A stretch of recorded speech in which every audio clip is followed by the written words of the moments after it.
Welcome, everyone, to the home of the Phoenix here at Farmington High School in Farmington, Utah, on this wonderful Friday night for fourth week action of Utah high school football here on the Rewind Sports Network on KSLSports.com. I'm Nate Thatcher alongside my broadcast partner, Trevor Allen.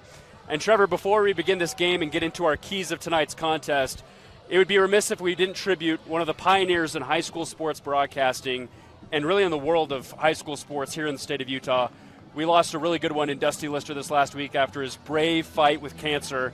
And Trevor, as one of the few people who not only could call him a coworker but a friend, I mean, just talk about what this week has been like, not only for you but for the entire sports community. It was really hard. I'm gonna be honest with you. Getting that call on Wednesday, that his battle with cancer had ended. I had just seen him at the state championships for basketball at the Huntsman Center.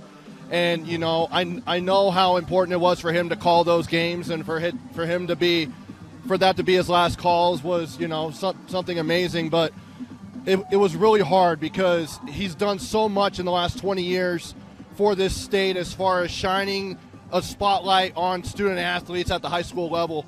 No one had really done it to the level that he had done it. He was kind of the pioneer of bringing the coverage in and then starting a whole network to where I'm sure he's called games in almost every school, at least along the Wasatch Front and maybe across the whole state. But it's because of how much support he's had from coaches and all the relationships he's had with coaches and players, and seeing it on Instagram and Twitter and all that, to where they're just really appreciative, saying, hey, he ended up calling my games and things like that, just for what he's been able to do. And for him to be gone so young, it's hard to swallow, because he has a wonderful, sweet wife, Megan, who's hurting. He has 4 kids who now don't have their dad, but not only that, he's also got the family here at KSL Sports and on the Rewind Sports Network, who tonight it's hard because he hasn't been calling games, but we all know that he was fighting his own battle, and he didn't give up. I even saw him up at the Huntsman Center, and just him. His spirits were high. He was really excited to be there calling the games. You could tell he was going through a battle and that it was really taking a toll on his body, but he never wavered at all. And so I credit him from that, and obviously thoughts and prayers to his wife, Megan, to his 4 kids, and also to the entire Rewind Sports family. Thoughts and prayers. And we saw not only the impact on social media and TV throughout this entire week, but even just before tonight's contest here between the Phoenix and the Cavemen, where they held a moment of silence here inside the stadium about 20 minutes before kickoff. I mean, you really see just how personal and how deep his impact went here in the state of Utah. He really has. I mean, you end up talking to anybody. Like, I've actually got the KSL Sports shirt on, and I do that whenever I go out and call games, and people are always coming up to me asking me how he was doing, and, hey, I love Dusty. He's awesome. Thank you for your guys' coverage and all that. He started that. But he was actually, the voice for it for 20 years, but he never made it about him. He always made it about the athlete, and it showed because of all of the unwavering support. And really, the state of Utah at the high school level is hurting, as well as the Rewind Sports Network family and his family as well. Well, let's get into some football, and of course, this will be in honor of Dusty Lister tonight, one of the greats here at KSL Sports. And let's start with the home team, Farmington Phoenix. They just came home from the mini dome at Idaho State with a win against Mountain View last week. But it took them 4 quarters and overtime to get the winning just 10 points, thanks to a field goal from Jackson Bainin to seal the deal. And we're going to see them start with the ball here tonight. What do you think it'll take offensively from Farmington to get this upset, and what would be the biggest win of Coach David Fiafia's early coaching career, obviously his first season here? Really, what you got to do, you got to find out who your quarterback is right now. They're going with 2 guys. They're going with Alton Dahl, the junior, and also Will Peterson, who was the starter last year. He's in his senior year, but he's struggling right now, so Dahl's been kind of coming in and giving them a spark. But really, you've got to have more production in the pass game. You've got to be able to score touchdowns, because scoring 37 points against Roy, that was good, but only scoring 3 in the loss to Bountiful, and then only scoring 10 against Mountain View up at Idaho State, that isn't going to cut it. But also credit to the Farmington defense. Meanwhile, for American Fourth, the Cavemen were picked to finish last in Region 3 in the preseason. But right now, they're looking anything but last as our 4th-ranked team in Utah here at the Rewind Sports Network. as they get ready for their second straight away game of a 3 road game series. American Fork's looking strong thanks to senior running back Prince Offu, who's averaging over 110 yards a game. Trevor, what do the Cavemen need to do tonight to get out of here with an unblemished record at 4-0? Really, of what you got to try and do is start to balance it out a little bit. Obviously, teams have got film on Prince Offu now to really try and shut him down, load up the box. So trying to get more production out of your pass game. So the Phoenix will start with the ball, and here they come on the return. And some room is made for Fia. And it looks like he'll be out to about the 21-yard line. So that's how we'll start tonight here in Farmington. We've got a good one here tonight.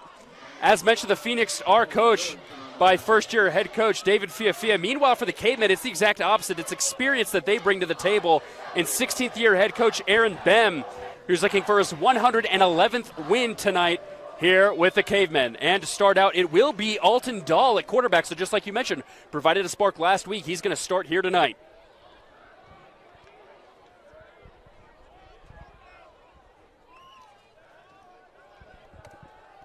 Looks like they're changing the play at the line of scrimmage. It'll be shotgun. Here's Dahl. It's going to be a handoff. It's Love up the right side, and he'll be dragged down maybe as he hits the line of scrimmage for a short gain of 1. Drew Love has coming in. He's got a lot of confidence right now, playing some really good football, running it well, kind of like Prince Offu on the other side for American Fork on the year. 39 carries, 205 yards, 2 touchdowns. He ran the ball 15 times and only had 37 yards last week against Mountain View, but that was a really good defense they went against. According to Max Preps, Love, a top 10 running back in the 6A division here in the 801. Here's Dahl, single back. He's going to hand it off once again to Love. He's got some room, but we got flags in the backfield after a gain of about 3. Trench play is going to be huge because American Fork has some studs on defense, primarily on that defensive line. And so the offensive line for Farmington is going to have their hands full. And a holding call will go against the offense. Something you don't want to see, especially when you're trying to get a big upset. Those early penalties can really cost momentum. Yeah, I mean, you're starting to run it a little bit, and then as you're gaining a lot of momentum, you end up having a 10-yard penalty. It really just deflates the offense. So especially at this level, you're going to have to kind of push through that and really try to eliminate some of those costly mistakes. It'll be 2nd and 19. And Bob will be back at the 13-yard line. Same formation as the last play. Here's Dahl. This time we play action. He's looking to go deep. He's got time now. He's going to roll out to the right on the run, and he's got a receiver out there, but it soars over the hands of Tanner Nielsen, the captain senior wide receiver. Tanner Nielsen had it. It was just a little bit too high. Alton Dahl trying to throw it on the run. I mean, some guys even in the National Football League can't even make that throw. It's a tough throw to make, but it was definitely a good effort there. So that'll set up a 3rd and long as the Cavemen sub in a couple new defenders for the outside receivers.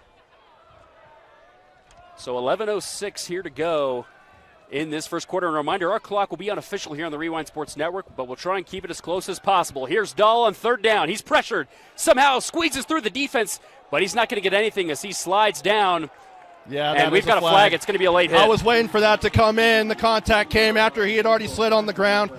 It's one of those plays on defense. You're just like, okay, he's down. I get it. Your job is to go after the ball, and it's just a really costly mistake. Not anything dirty. Just he just had his timing off.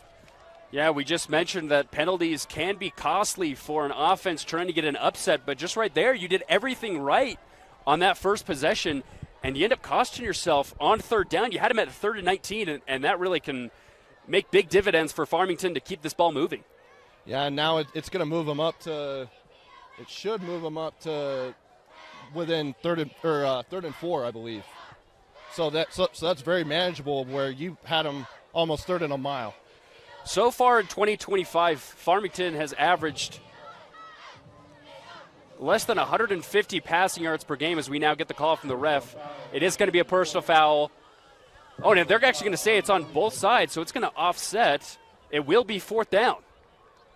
So actually, that will be a change. So we thought originally it was only going to be against the visiting team Cavemen, but both sides now. I actually think it was on both. I think it was 2 penalties, 1 on each side. Right, so it's going to be a 4th down punt, as it'll be booted away by Jackson Baden, who did hit that game-winning field goal, as we mentioned in pregame last week in Idaho. Back to receive, it looks to be Wilkinson for the Cavemen. So punting from the beginning of his own end zone is Bainan. We've got another flag, so lots of yellow here early on. Wilkinson's going to call it. Really nice bounce for the Phoenix, and it still continues to roll, and it'll stop at about the 36-yard line of American Fork. You hate to see a lot of laundry here, Nate, but, you know, the officials have a job to do too. And they're doing it early and often. Let's see what this call is from the field. Looks like it's going to be against Farmington from what I'm seeing. Yeah, looks like it. And I think they're going to want to redo this punt again. They're going to want to accept it. So not only will they be punting after a false start from the beginning of their end zone, Bainan might be punting this from towards the back. Yeah, it actually looks like American Fork is wanting them to redo it, maybe try to get some better field position, especially moving 5 yards back. Or I think that might be half the distance because they're pinned so far back. So they will now snap the ball from the 7-yard line, and yeah, there's Bainan. He's at the tip of the Phoenix type in his own end zone. So Wilkinson once again back to return it, and it looks like the Cavemen, as of right now in their formation, are looking to send the entire unit to try and block this thing. Yeah, you want to do that. You want to try and get a safety or even, you know, a touchdown potentially. Here comes the snap, and now they will back off. A little bit of an Australian-style punt there. Wilkinson's got it on the short kick, and he trips his way up towards the 42-yard line. So really good starting field position for the Cavemen as they get ready to come out onto the field. That punt made me think of my guy Tom Hackett, former University of Utah punter, worked over at KSL Sports with me the last few years. Love that guy. And another flag. Or maybe it came out of his pocket. I was going to say another one already. Here comes Capono Manuela, the senior quarterback, alongside this Cavemen offense to get things going in. Very good field position here in the first quarter. The way they actually do quarterbacks here is every 2 drives they will switch out. He's going to hand it off up the middle, and a nice run that time by Prince Afu, the running back we mentioned in pregame, as he gets a gain of about 5 yards. If I'm American Fork, you just want to establish the run game early. You know you have one of the best running backs in the entire state in Prince Afu. But then now of what else you want to do is try to keep the defense honest by being able to be productive in your passing game. Looks like we have an injury on the field for Farmington. We'll take a timeout with him. 0-0 so far here in the first quarter between the Phoenix and the Cavemen. Welcome back to Farmington High School, as it was Grant Preston who just went down for the Phoenix. Tough look for the junior linebacker who's tied to be the leading tackler right now for Farmington. It's going to be another run by Afu, but no gain this time. It'll set up about a 3rd and 6.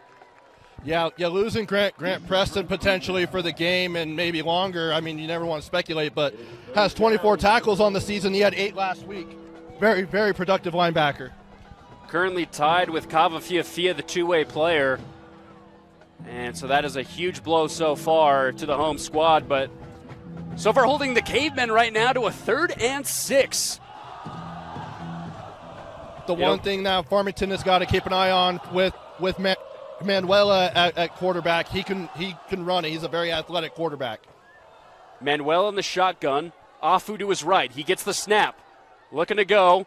He's pressured. He's going to roll out to his left. He's got a receiver. It's caught for a first down. Nice adjustment that time by his receiver in Cash Taisi. Cash Taisi, only a sophomore, and he is cash money. And just being able to come back, read his quarterback, find that open window, the communication spot on, and able to pick up a first down. So both of these defensive fronts able to get a little bit of up-front advantage, but both quarterbacks also able to get around outside. Dull for Farmington, not able to connect, but that time it's all Manuela. And this time he's going to hand back off to Afu, who gets another nice gain and puts his body forward as he gains another 5 on first down. It would look as if like Prince Afu is more of one of those power backs who could just pick up 4 yards in, a cloud of dust, but really he has another speed to it where he can kick it on and he can move. So really good start right now for American Fork as they're now driving currently at the Phoenix 25-yard line with under 9 minutes to go here in the opening period. Manuela's got it in the backfield. He's going to be looking to pass. Goes to his check down option. It's actually going to be his receiver and Dyson Richards. And Richards able to get close to a first down. Let's see where they mark it. Looks like he might be just a hair short. Brought down by Runyon and Pia. Yeah, just trying to get to those sticks, but a good job by the outside corner for Farmington to recognize that and to wrap up and tackle to pick up or to force a third down. So third and a short one for American Fork. Manuela's still going to be in shotgun. Afu's going to be behind him to his left. He's got two receivers to his right. It'll be a handoff. Up the gut. Afu's got it and more. Dragging 6 defenders with him as he gets a first down to the 13-yard line. Yeah, it only took 6 guys to take him down. That's all. I mean, honestly, what a run for Prince Afu. Just really picking up from where he left off last week. He had to put in a lot of work, especially in that second half last week, in their big win at West. Currently listed at 5'11", 190 in our sheets. He's looking anything but that here early on. He's not 190. There's no way. He can't be. There's no way. So Manuela's going to be all alone in the backfield. 3 receivers to his left, 2 to his right. Looking to pass. Got lots of time. Now he's going to roll out to his right. Manuela looking for his receiver. Now he's going to take it himself. Dashing to the 10, and he'll be taken down around the 7-yard line after a QB keeper. Difference between him and Childs. Childs can run that, but Capono makes that look a lot easier, and he's a really more athletic quarterback who's a true dual threat, and just didn't have anything there, and then was just trying to turn nothing into something. So far, a balanced attack for the Cavemen. Now they face a 2nd and goal from the 8-yard line. Trevor, if you're the offensive coordinator right here, would you be looking to pass or run? I would maybe think about doing a little bit of a play action, but since Prince Afu is not in the backfield with you. Instead, it's going to be Madden Jensen, the senior running back. He's going to go up the gut. Maybe gains about 3 or 4, but that actually will give them a first down and goal. Excuse me, that actually sets that up. Yeah. I could be mistaken. That could be 3rd and goal. I believe the first down marker's at the 4 or the 3. They're like right there. They are able to get a first down before having to get into the end zone. So now Afu back in the game. It's going to be shotgun for Manuela, and now he's going to get a new call from the sideline to check. You might want to maybe do like a bootleg here, maybe some kind of play action to try and keep the defense honest. Lots of time taken off the clock. It's going to be a pass. It's deep, and it is caught in the back of the end zone. Touchdown, Cash Taisi. What great focus by Cash Taisi. Just right on the money. Even though a corner was right on him, was still able to keep his focus on just getting the ball and getting to the ground without letting loose of that football. What a play by that sophomore Cash Taisi. The team leader in reception yards per game now leads the team tonight in touchdowns as the Cavemen strike first on the board with 6. Now to attempt the PAT.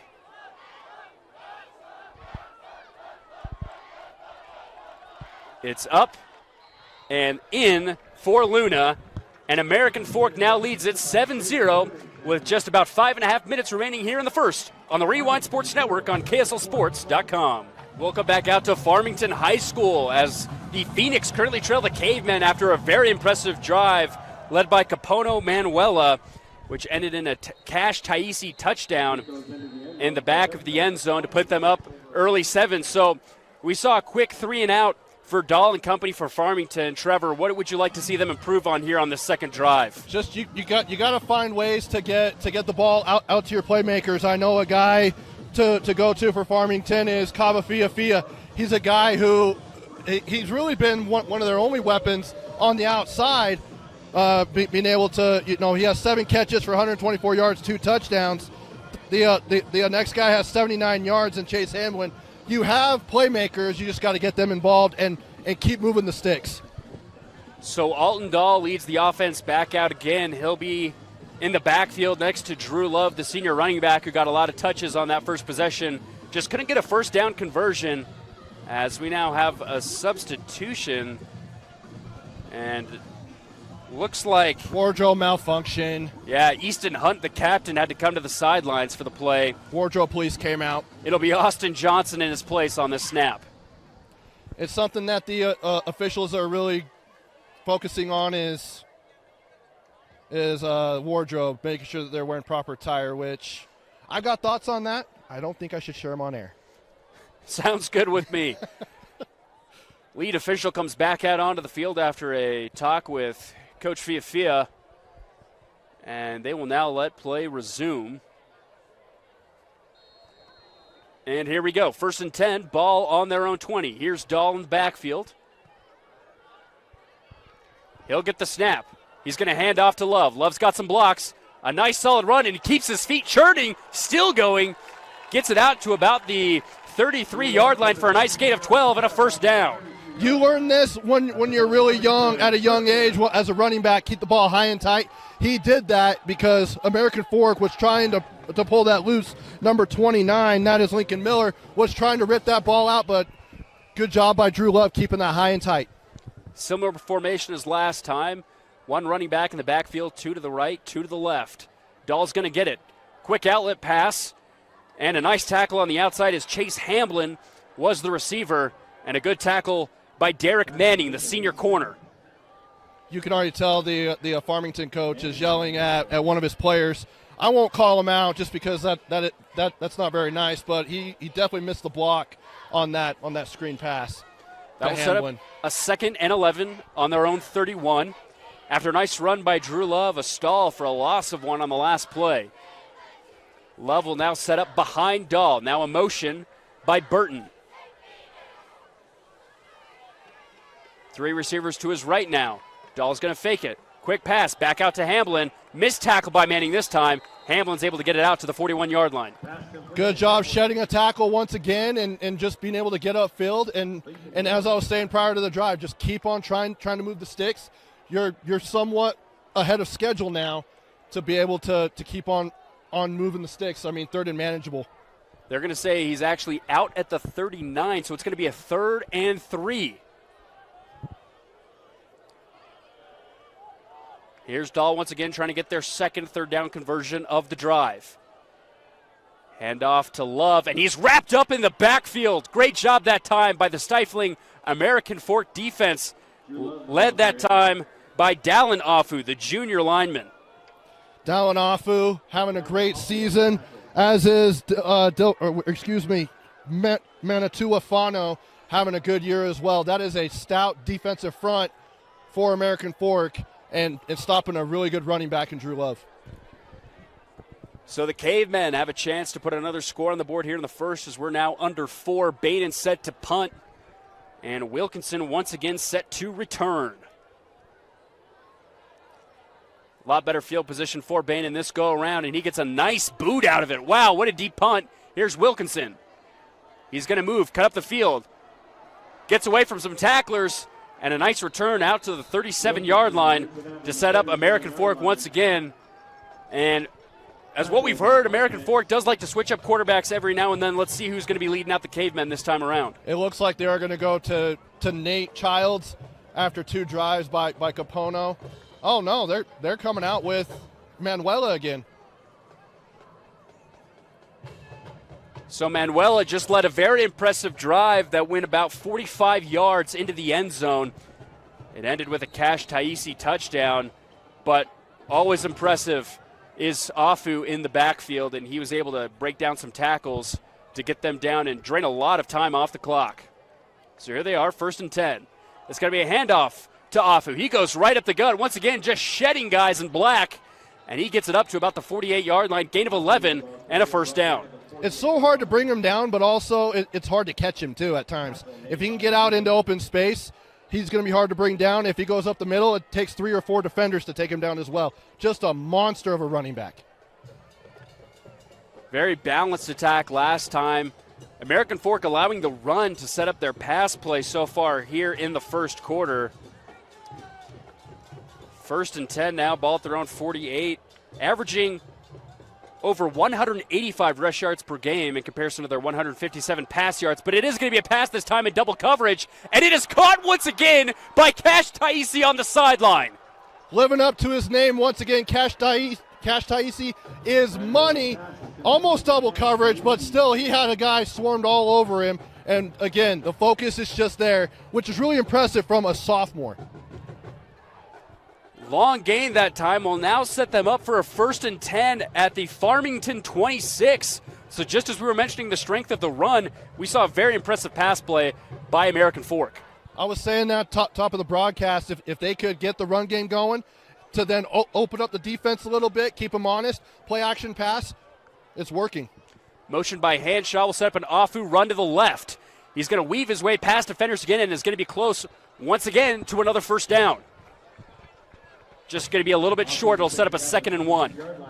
And again, staying ahead of schedule now, 2nd and 1. The playbook is wide open for this American Fork offense. A reminder, our clock is unofficial here on the Rewind Sports Network. We'll try and keep it as close as we can as possible.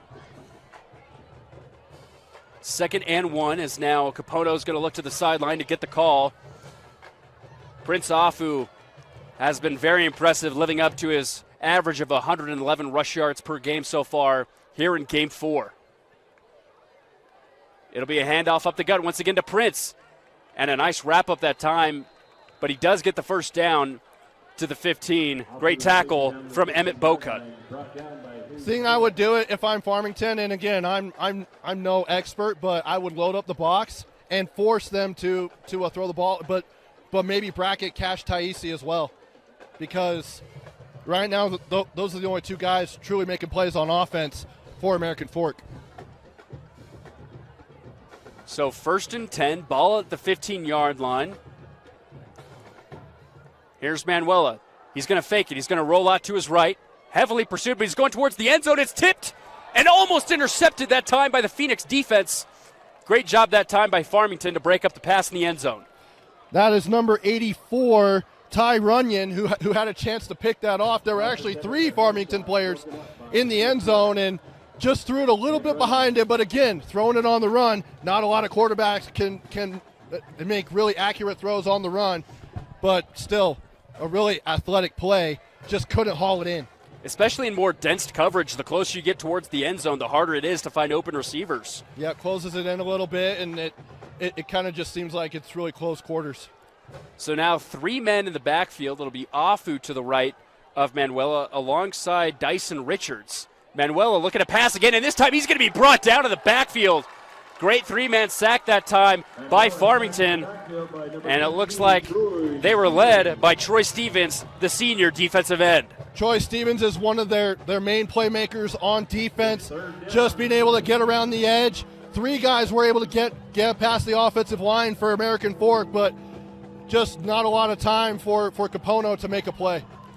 That'll set up a long 3rd down, 3rd and 15, as the USA-themed home student section gets riled up to try and mess up the boys in white. Manuela looking to pass. He's going to go on a quick slant right out to Taisi. Was that caught? It was. It's going to be short, but another impressive catch by Cash as he makes it out to the 11-yard line. Notice they were in man coverage, and a really hard play to be able to defend as a corner is a slant route on the inside, and that was exactly what he did. Threw it right on the money and was able to just pick up yards to have a more manageable field goal. So that will set up the field goal try, but it looks like there's some confusion between maybe there's a trickeration. Owen Gardner on the sideline looking for a call. Let's see if they have time to get it off before the clock expires. About a 29-yarder. The kick is up, and it is through as we end the first quarter. Nice kick to end the first period by Jace Worthington, and that will do it as American Fork leads it by 2 possessions, 10-0, as we get ready for second quarter action here on the Rewind Sports Network.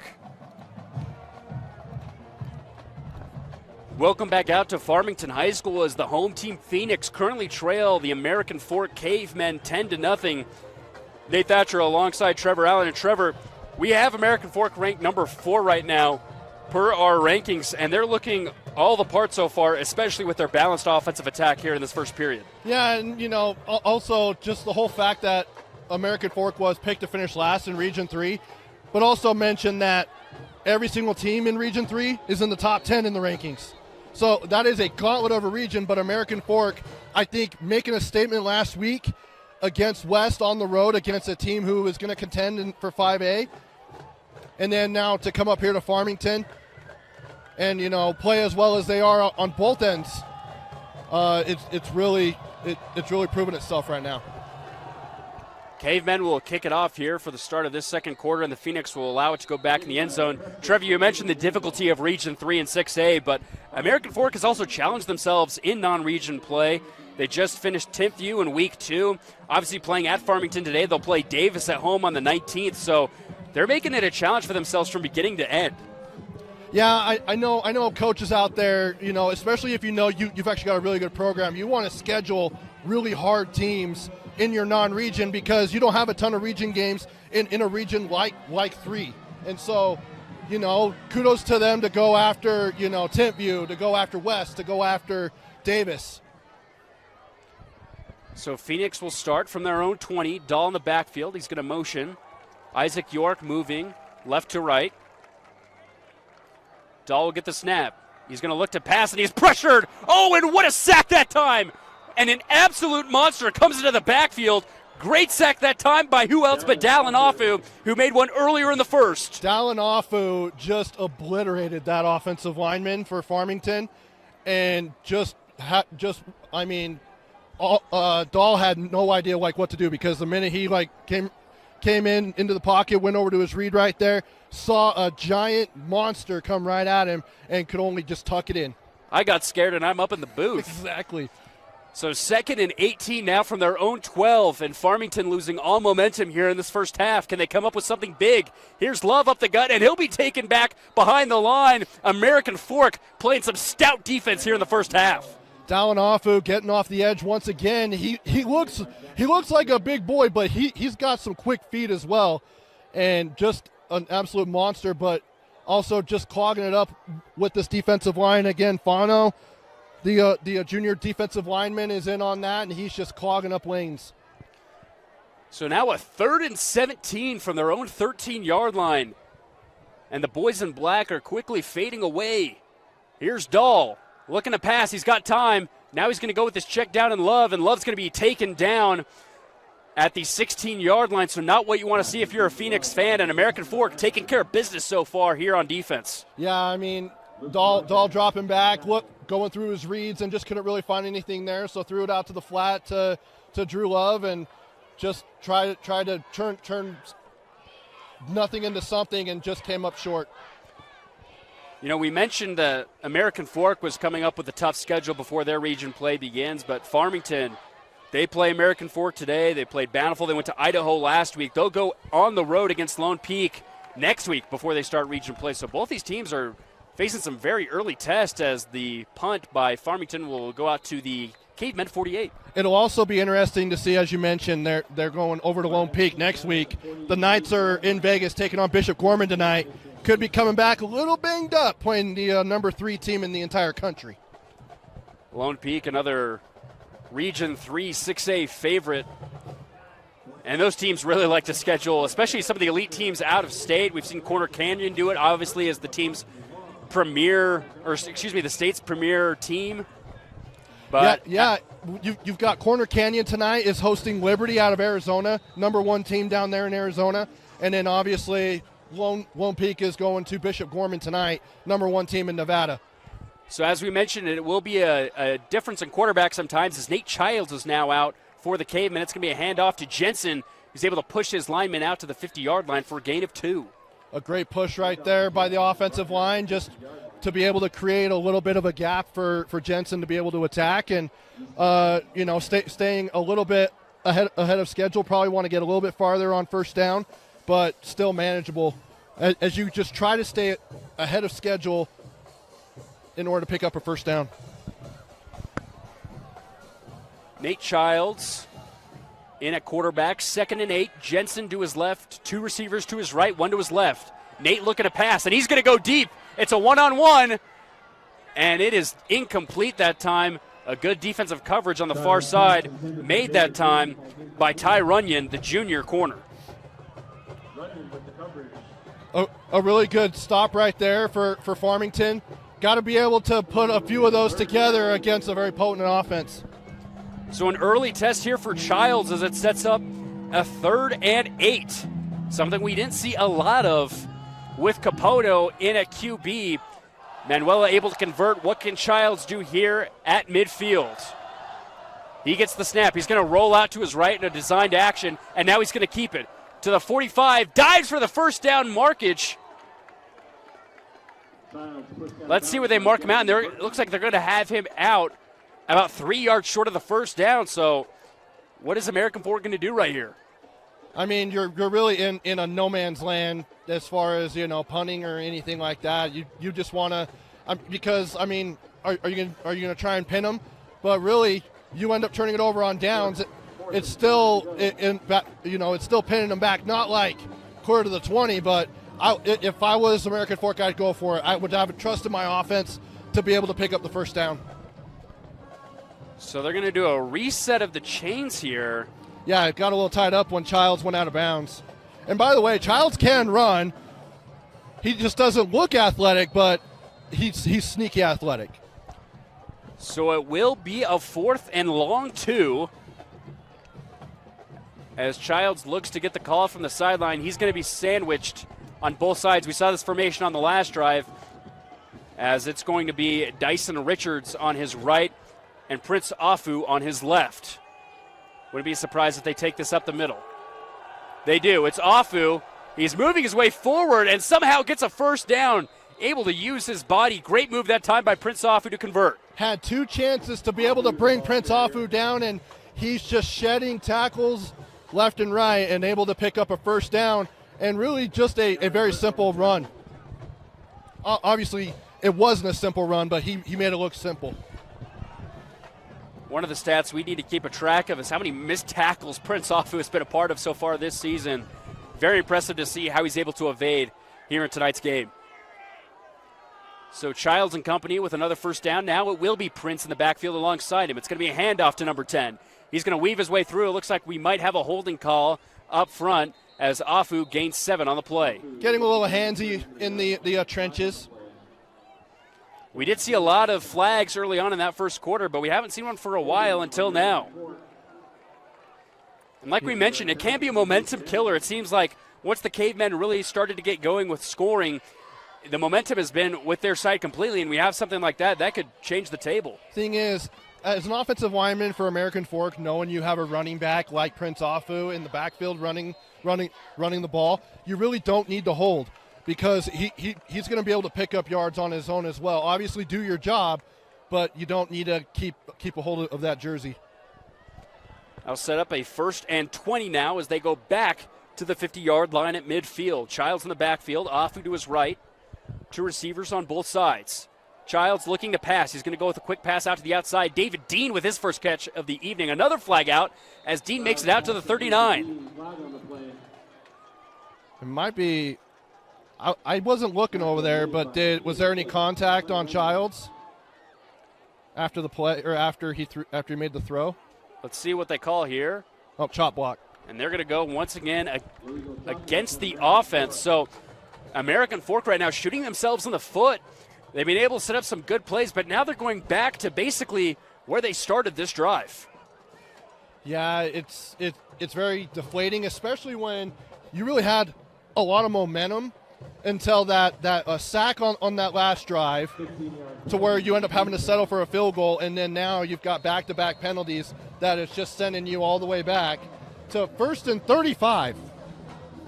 So this will actually set them back way before where they actually began their drive. So negative yardage right now on this drive led by Nate Childs and company, thanks to a couple of flags on the offensive line. Here's Childs once again, back to pass.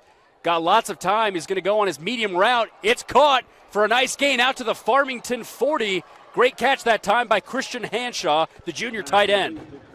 It's really good to have a guy like Nate Childs in at quarterback, because he's got a big workload in that first quarter and said, you know what, I want in on the action as well. What a catch. And American Fork on the move right now after they had a 1st and 35 just 2 plays ago. Cavemen looking very impressive to continue their 2025 campaign. Only scored 18 points in their last win against West, but they're looking to just about match that here with this drive as a run up the gut. Gains a couple. Luke Broadbent that time on the carry. Luke's a guy who, if you want a few yards, I mean, he was able to score a rushing touchdown against West last week, but he's just one of those guys, if you just got to pick up a couple of yards, you're going to go to that guy. 2nd and 7 for American Fork. And the Cavemen really taking their time on these drives, controlling the clock and the tempo here on the road. As we mentioned, this will be the second game of their 3-game road series. So they're currently in the middle of lots of travel, but right now they're traveling down the field. Here's Childs with a handoff. Broadbent once again, he's going to move his way down to the 5, and it looks like he's going to get himself a first down and goal. Knocking on the door again, going into the red zone. They were only able to pick up a field goal last drive, see if they can get into the end zone this time to make it a potentially a 17-point lead. So 1st and goal, 5 yards to go now for American Fork, and they have just been draining the clock on this drive. Broadbent's going to stay in the game.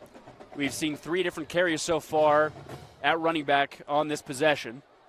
2 receivers to the left. David Dean, impressive in the slot. Broadbent's going to take it. He's going to weave past some tacklers, but a great tackle in the backfield that time by the Farmington defense. Led that time in the backfield by Easton Hunt. Easton Hunt, great pursuit for a defensive lineman, just catching Broadbent right as he ends up getting the ball on that carry, had nowhere to go. We mentioned Hunt in the first quarter had a little bit of a uniform conundrum, but he was all on point right there on the tackle in the backfield. Timeout will be taken by Farmington. We'll take it with them as they currently trail the Cavemen 10-0 here with 4:45 left here in the second quarter. Welcome back out to Farmington High School after a timeout by the Phoenix. It'll be 2nd and goal from the 7 for American Fork on this possession led by Nate Childs. And Trevor, we're seeing a lot of action around the valley. What can you tell us about some scores going around town? Yeah, right now Corner Canyon's got a 7-point lead over Liberty in Arizona, number 1 team in Arizona, 14-7. And Davis is running away from Alta right now. It's 34-3, pending a PAT. It'll be a keeper by Childs. He's going to dive, and he'll be down at the 2. Took a hard hit right there, and he's slow to get up. Yeah, that looked like that hurt. I was feeling that up here, but seems to be okay. And he's going to stay in the game. A little bit ginger bending down, but he's going to stay here on 3rd and goal from the 2. Put his body on the line that time. So now he's going to be under center. He's got what looks to be 3 offensive line behind him. This might be a tush push here. No, it's going to be a handoff up the gut. It's Prince Afu into the end zone for another touchdown for American Fork. And they dominate now here in this first half, now leading at 16-0. Coming into this game, I was wondering of how both trench plays would hold up. And right now the offensive line is making Prince Afu's life very easy right now. First touchdown for Prince Afu. A top 15 running back in the state, no doubt, per Max Preps metrics. He had 158 yards on 23 carries along with a touchdown last week against West. And that West defense is no slouch. So here comes the PAT. It's up and in. And American Fork commands Farmington right now with 17-0. With 4:01 left to go here in this first half, the Phoenix have to come up with something quick if they want to stay with this one here in the second half on the Rewind Sports Network. Welcome back out to Farmington as the Phoenix look to get something on the board here before the first half ends. As the Phoenix have been struggling with Dahl in the backfield, we mentioned a lack of offensive firepower in their last 2 games. Their last game in which they did win in Idaho, they only scored 10 points. It was a 7-7 game going into overtime. So, Trevor, what can Farmington do right here? You have 4 minutes left in the first half. I mean, how much would a score mean here for the rest of the game? It would would give them a boost, especially with 4 minutes to go. And I think Farmington is going to be on defense to start the second half. So you don't want to give American Fork any kind of momentum going into halftime. You want to swing that your way, and it starts right here on first down. So here's Dahl in the backfield looking to pass. Got lots of time, and so he's going to go deep. He's got a man wide open. Oh, and it's almost intercepted as Corbin Bowerly comes to almost intercept it at the 45-yard line. Corbin Bowerly just making a play, and really a really great play as Isaac York. He had a chance to potentially come back and get that ball, but Bowerly came in like a wrecking ball, and it was perfect timing as well because he could have easily gotten a pass interference call. Great play by Bowerly. That'll set up a 2nd and 10. Could have been a major offensive start here for the Phoenix. Now turns into nothing. Here's Dahl, back to pass once again. He's got loads of time, very different than the last 2 possessions. He's going to take it and run. Weaves his way out to the 25 for a gain of 5. It'll set up a 3rd and short. Just trying to muster up some kind of offense right now. American Fork, not really known for their defense early on in the year, but because as you look at their numbers, as I pull them up here, on defense, yeah, they are allowing 13.3 points per game, but 264 passing yards per game. That's quite a bit, but and really American Fork is known for their offense, but defense is coming out and playing lights out. Early motion now to a quick outlet pass. It's Fia, and he's going to be close to a first down, but about a yard short. So I know you're in your own territory, but like we said, a score here would be huge. Yeah, it would, and 4th and 1, you're kind of at that point where you're just like, I mean, again, it's easy to say up here in the booth when I'm not putting on the headset and having people potentially boo me for making a choice, but I probably would do it too. If I was playing Madden or college football, there's no chance I would be punting the ball. I think everyone's with you right there on that call. And Farmington is going to look to punt after a long conversation between Dahl and Coach Fia. And Bainan with another really good boot. Here's Wilkinson back to receive. He's got it at his own 28, and he'll be stifled. Great coverage that time by the Phoenix, and it'll set up a long field for American Fork. Catching him right in his tracks. It's something you want to do as a special teams unit. Just don't give them any kind of room and just smother them on that play, and they end up doing just that. But something about Farmington's offense that I'm kind of surprised is that Fia, that was his first target and his first catch of the game. I thought he'd be involved way more. I know they're trying to get Drew Love involved, but you've also got to get another playmaker in Kava Fia involved. He is the team leader in reception yards per game and touchdowns, as well as tackles per game. I mean, really a true two-way player. Like you mentioned, just not enough play so far from him early on. Childs will be back out to play for American Fork, and a nice catch out to the right side, close to a first down. Reception that time by Christian Hanshaw. Christian Hanshaw just making plays. He had that deep 15-yard grab on that 1st and 35 on that last drive that really set them up to start trucking down in the end zone. He's just picking up where he left off on that last drive. 2nd and 2 now. Childs goes up to the O-line to call out the protection. 3 receivers to his left, 1 to his right. Prince Afu in the backfield alongside him. Childs gets the snap, looking to pass. He goes out to Afu. Quick pass. Afu able to shed the first tackler. Somehow weaves his way past the second for a nice gain out to the 40-yard line. You might need to go 12 men onto the field on defense just to have another guy to help you out, bring down Prince Afu. Because right now one guy is not enough. Because he's one of those running backs who's very savvy, keeps turning the legs, keeps turning. So American Fork going to hurry up just a little bit here. Childs, empty set. Another quick pass out to the outside as he saw some coverage go off. It's going to be David Dean out to the 49, close to another first down. David Dean really getting involved over the last 2 drives. And, early on the first 2 drives, it was Cash Taisi.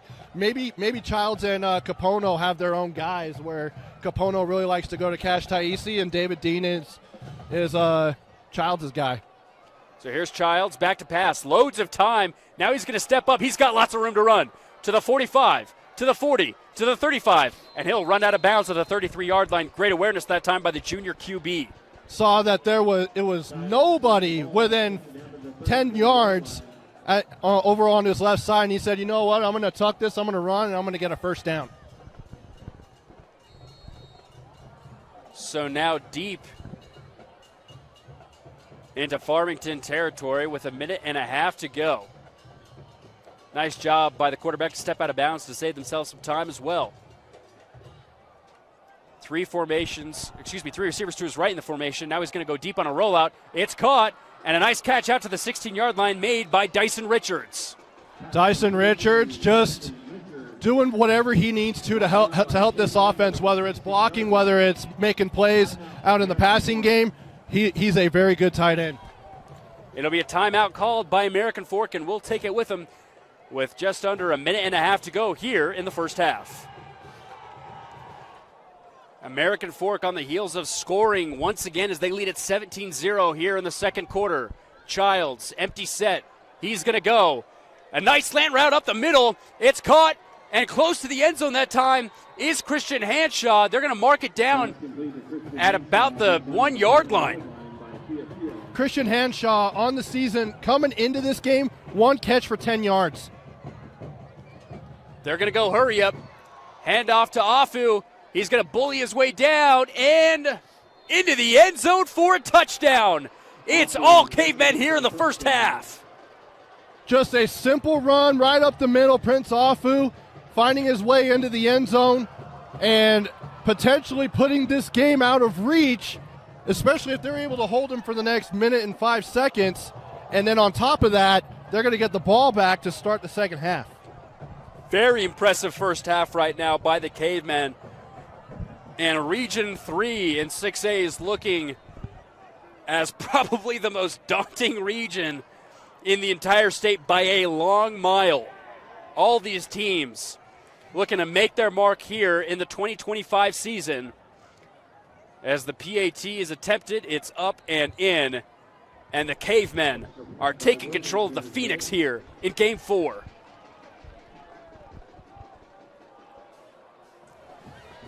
Welcome back out to Farmington, Utah here on the Rewind Sports Network on KSLSports.com as we have a minute and 5 to go here with the home team Phoenix currently trailing American Fork, the number 4 team in the state, 24-0. So now you don't only have the 2-minute drill, you've got a 1-minute drill with a field ahead of you. Trevor, do the Phoenix have it in them to get down and put any points on the board? I mean, you really haven't had any kind of hurry-up offense. You do have 2 timeouts left, but some teams thrive better, and they don't even know it when they go hurry up and no huddle. And, you know, I mean, you got to see what you've got, and I think Dahl's got the arm to be able to do it. Set back to receive. It's going to be a fair catch. Looks to be some form of miscommunication between the 2 returners, but that'll set up the Phoenix at the 20-yard line. Even though the last drive didn't result in any points or a first down, we did see it looked to be a little bit of diversity in play calling, though, as they had some opportunities for explosive plays. They just couldn't convert. Yeah, really, it's and credit to American Fork's defense. They're getting corners are pressing up a little bit, being able to get a lot of pressure around the edges as well with Dallin Afu and Fano as well. Really just you just got to try and create something here if you're Farmington. Motion by York. He's going to go right to left. Here's Dahl in the backfield, looking to go quick. Oh, and throws it dangerously into double coverage by the middlemen linebackers, and that'll set up a 2nd and 10. That's going to be a play that's going to come up in film tomorrow as one that you shouldn't have thrown. He's lucky that was not completed or intercepted. Tanner Nielsen, the intended receiver, but American Fork all over that one. Dahl now looking to get something going here with a minute and 1 now left in the first half. Now he's looking to go deep. He's got it, man, and a nice catch that time. Out on the outside, Tanner Nielsen, the same receiver, now up to the 40. Tanner Nielsen had a potential for a big play on that first drive of the game, but was just overthrown. Really good catch, hauling that one in and getting some yards. Here's Dahl looking to pass once again. Protection's been much better this go-around. He's going to take it himself. He's going to dive towards the 49 for a gain of about 4. I was looking to see if maybe a flag would come in, but there isn't, and with 37 seconds left, they're going to use a timeout. So Farmington will call a timeout. We'll stay right here with you. Phoenix currently 2-1, and they are in Region 1 of 6A. We've been talking a lot about Region 3, but for the Phoenix, coming up on the other side of this schedule, we mentioned they'll play on the road against Lone Peak on the 12th, and then they play their first region game against Weber at home. In between them and Davis is a battle with Fremont, but straight up the last 3 games, Davis, Syracuse, Layton. Trevor, looking at the final 6 games of the season, what do you see as the potential for this Phoenix squad, especially in Region 1 play? I mean, it's crazy. I mean, you know, we all thought going into last year it was going to be Weber and Davis winning it, but then it was Fremont and Farmington who had co-share of the title last year and really came out of nowhere. And now Farmington brings back some of those guys, some of the starters who have experience and know what it's like to win a region championship. But Davis is looking really good right now. And last year, even though Farmington had a losing record, like you mentioned, they were tied for first in the region. Could this be similar this year where, I mean, these tough battles, not saying win or lose, but these tough battles could set them up for excellence in region play?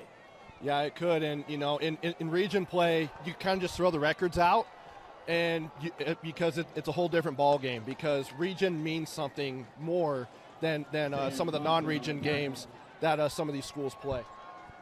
Great tackle by American Fork, and that defense as Mitt Palmer, the senior linebacker, was able to get into the backfield. So no timeout's going to be called by the Phoenix. They might have one last go to try and get this one in the end zone before half. It's going to be a blitz. Can he get protection? No, he can't, and he's sacked.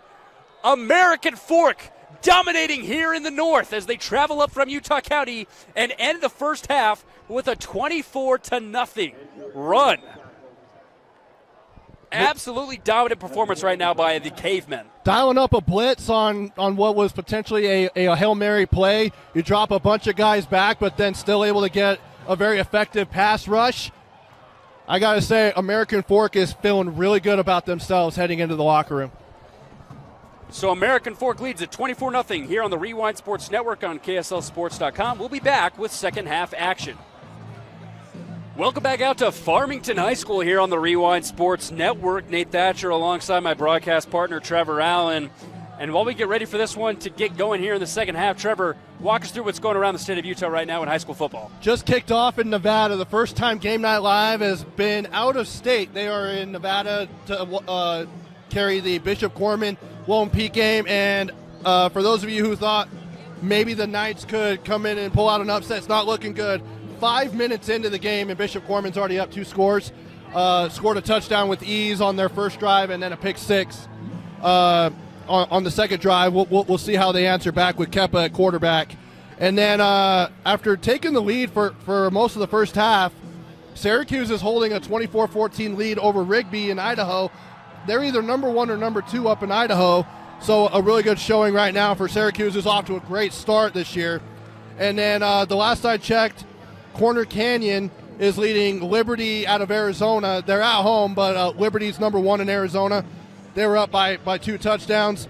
Crimson Cliffs is holding a lead over Brighton down in St. George. It is 35-23 in the fourth quarter. They're already in the fourth quarter. That's insane. And then Alta Davis, our buddies over there, Alex Napolis and Brian Brown on the call. It is not good if you're an Alta fan. 42-6, and they just hit halftime. Wow.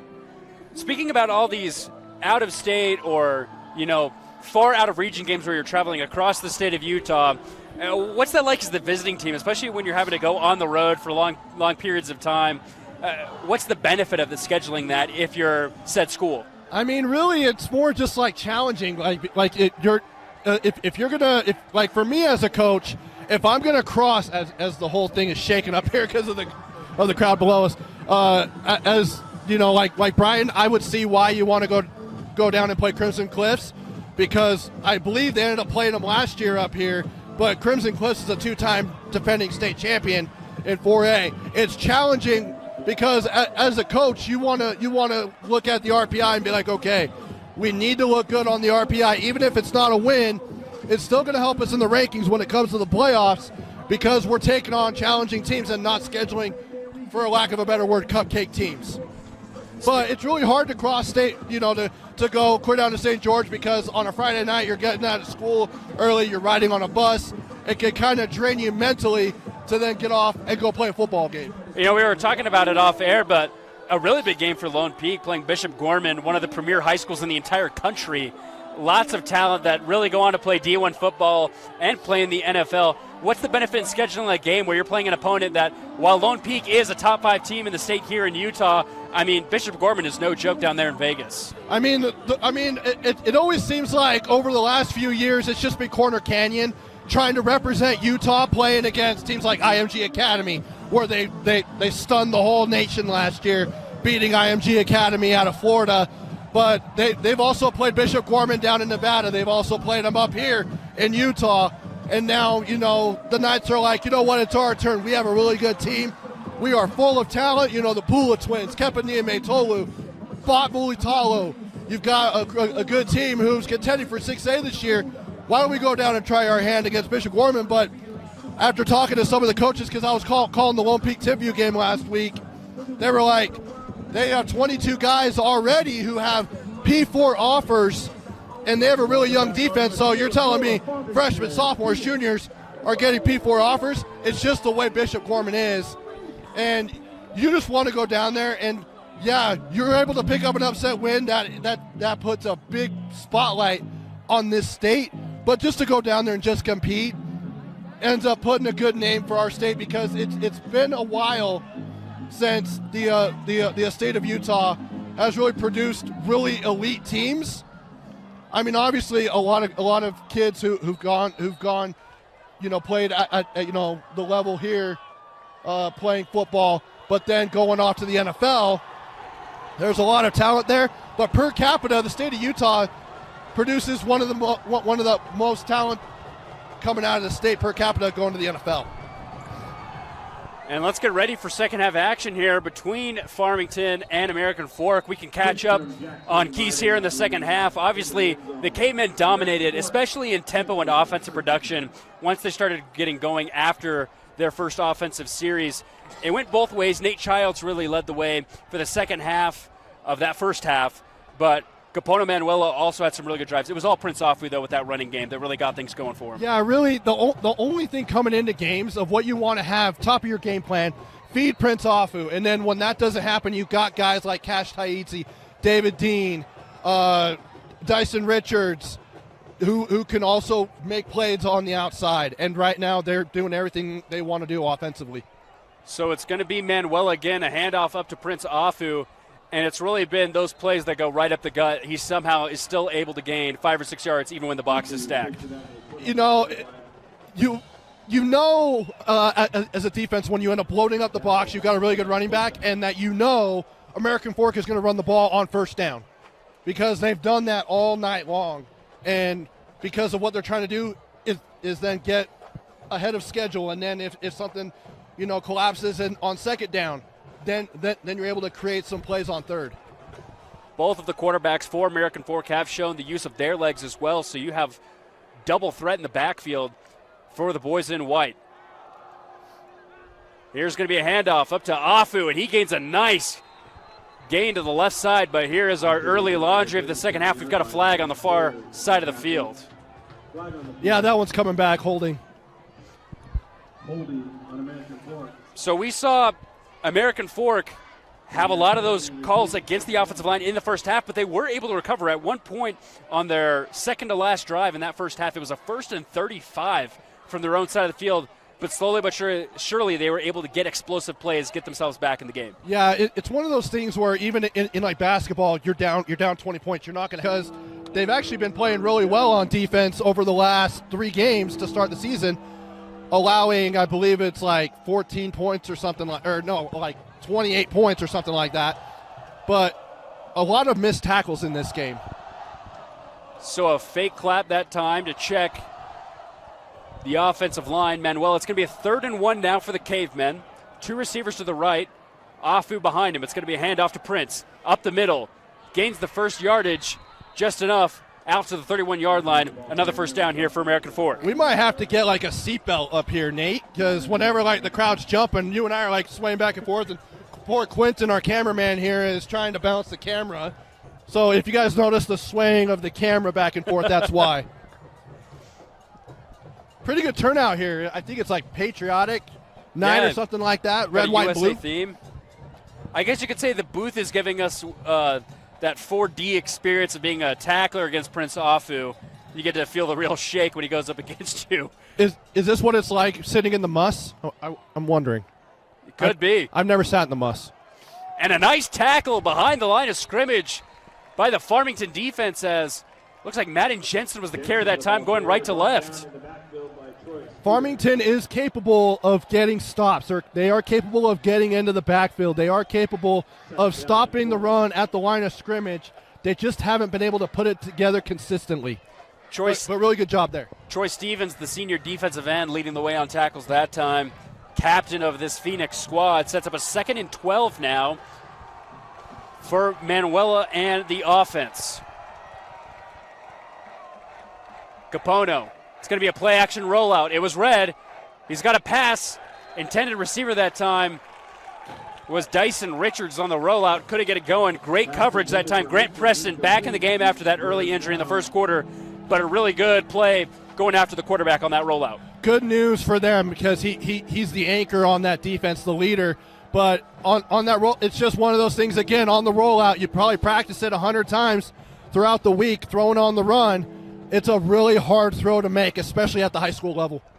Could be a really good start here for Farmington as they have set up a 3rd and 12 for American Fork. They can hold them here. That might give them some momentum to try and find a way to come back. Manuela's going to get the snap. He's pressured. He's rolled out, and he's tripped up in the backfield. Who else is it? Grant Preston. Back-to-back great plays, only this time it ends up in a sack. He had to be helped off the field on the opening kickoff on special teams, and then comes back and makes a big-time sack to force Fork down. And now American Fork has to punt. Could be a big-time swing as far as the momentum to maybe provide a boost for this offense. That was a battle in the trenches that we haven't seen Farmington win this entire game, and it seemed like after that holding penalty, they really got their way past the line of scrimmage and into the quarterback's face. So here's a punt from their own end zone, and a nice opportunity for Fia to return, except ball's going to bounce out of bounds at the 50-yard line, but now you have a really good field position for Farmington to go and set yourself up for a score. So while it is 24-0, this game is far from over. We've got a lot of time left in this one. I mean, you got to capitalize on it. The defense ends up getting a stop when, American Fork had all the momentum coming into the half because scoring a touchdown and then getting the ball to start the half could potentially go up 31-0, but they end up getting a stop, and now you get favorable field position. You're just out on the outside of American Fork territory. You got to be, for me here, Nate, you got to get this into the end zone. This is a must-score possession for Farmington. Let's see if they do just that. It's Dahl in the backfield. Not a lot of explosive plays so far for the Phoenixes. They're going to go with a quick pass on the far side. It's caught. Here's Hamblin moving out to the 45 for a nice gain of 4, but a great tackle on the outside by Noah Bebb. Just something easy. Throw it out into the flat. Have your wideouts start making plays, and that's exactly what happened. Just start chipping away a little bit because then what it'll do, it'll open up the playbook a little bit to where maybe you can get Drew Love to go up the middle or maybe a play action to go over the top. With only 24 minutes in time in the second half, is there really room for mistakes here for Farmington if they want to get back in this one? Not. Absolutely not, because you got to start chipping away at this lead now. Here's Love, gaining about 1. It's going to set up a 3rd and short. Drew Love not really able to get things going so far on the ground tonight for his home team. Yeah, he's been having a hard time, but credit that defensive front. I've been crediting all night defensive line for American Fork, led by Dallin Afu. That man is a beast on that edge, and he's quick. He's very light on his feet for a defensive lineman. So 3rd and 1, Farmington has to connect here, and it's a nice pass threading the needle inside. Great catch by Tanner Nielsen. We saw that inside pass attempted in the first half. It was really covered well, almost an interception by American Fork, but this time Nielsen's able to get the catch for first down. Coming into the game, I was telling you, it's Drew Love and Kava Fia as far as playmakers on offense. But why not have it go to Tanner Nielsen On the year, he has 9 catches for 76 yards coming into this game. The 6'1", 180-pound receiver is putting on a show here tonight, trying to see if they can convert it into a score, and it's another quick pass. Who else? It's Nielsen, and he gains what looks to be about 4 on the play. So once again, they're chipping away, like you said. Not many explosive plays, but they're really able to find some open receivers so far with some quick plays. Yeah, on that first down, trying to go to Love, and then it didn't really work that much. Try and get into the passing game again. Just try and find your pockets. You don't need to have a home run play here. It'd be nice if you're Coach Fia, but really you just got to find a way to get the ball into the end zone.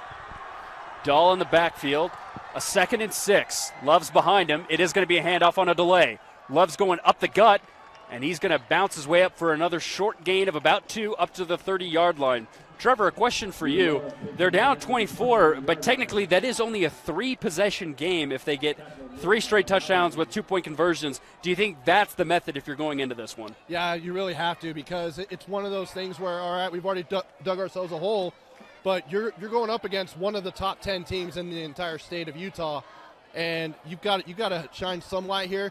If you're able to get into the end zone, you just got to keep up some of that swagger and being able to pick up a 2-point conversion.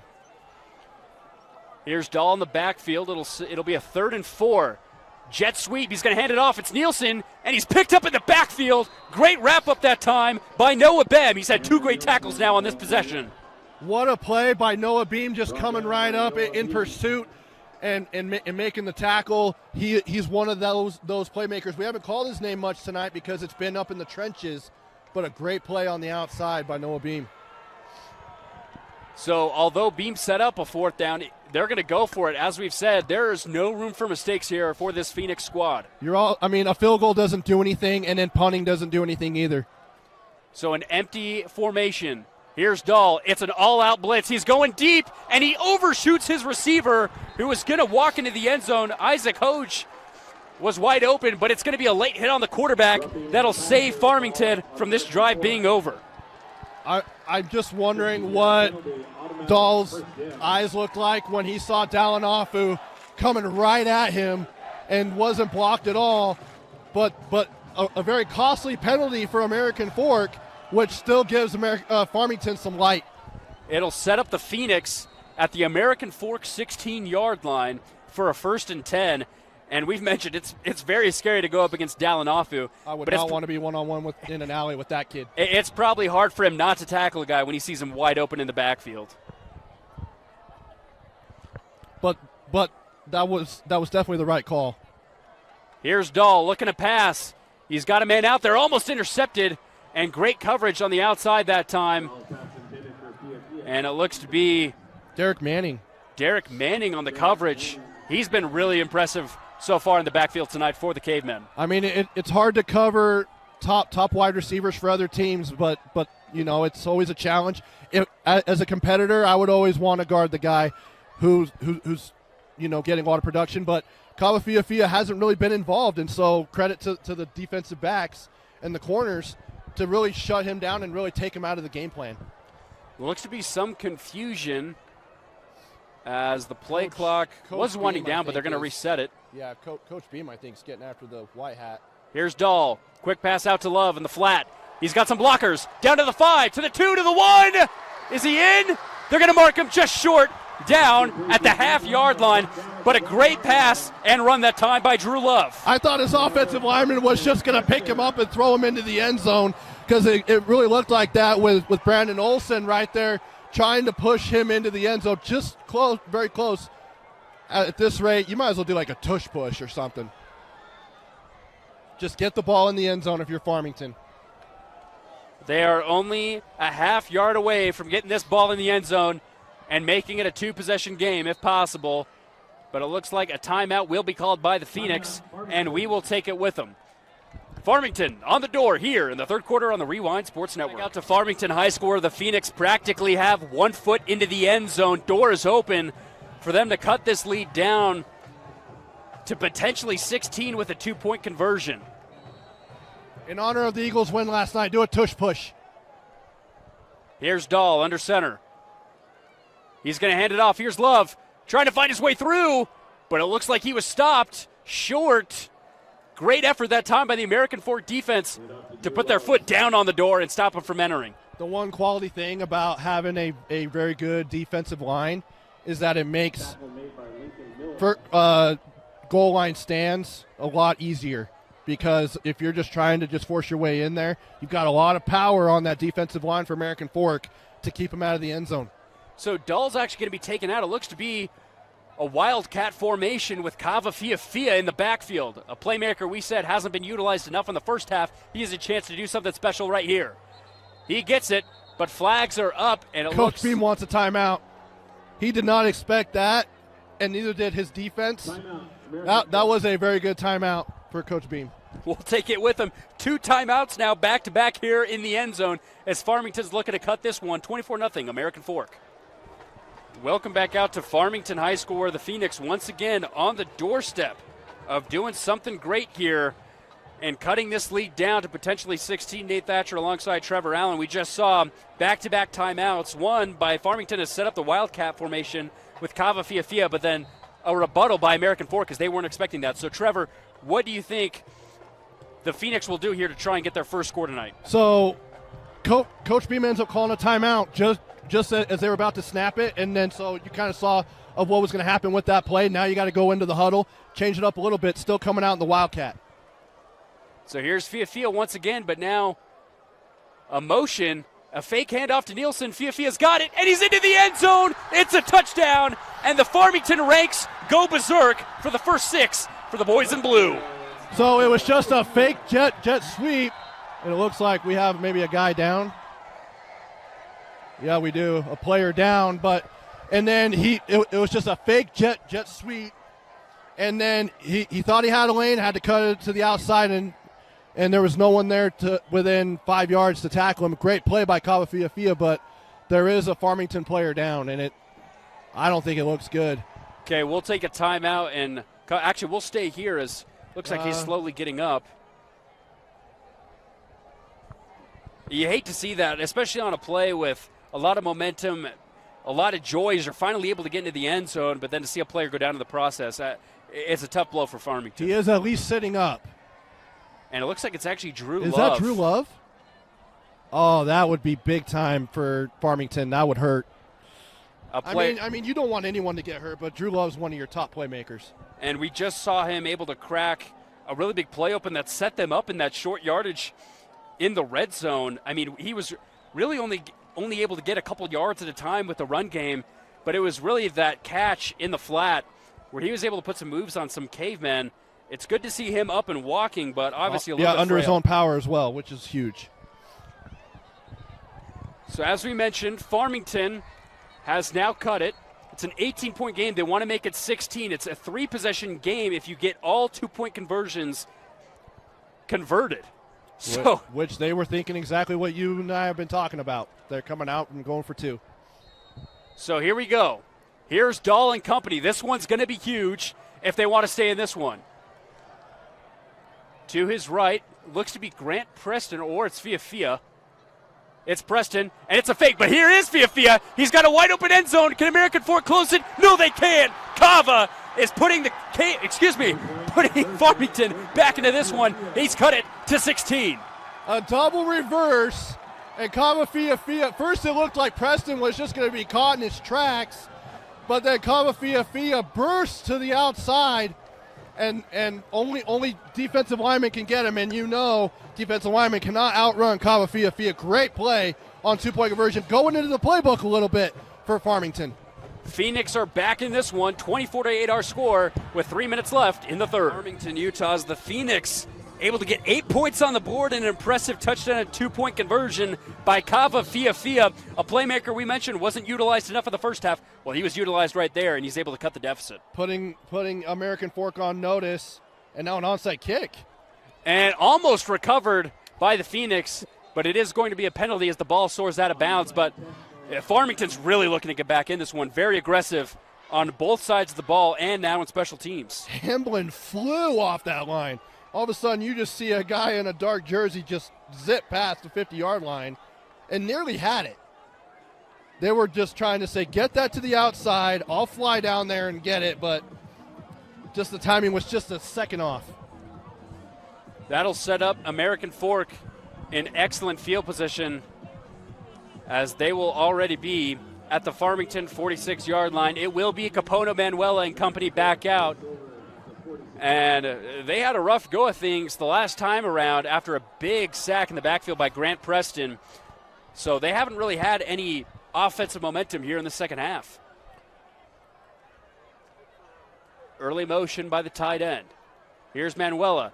It's going to be a quarterback keeper up the middle, and he's going to be stuffed after a gain of 2. So Farmington able to stuff the run so far here in this third quarter.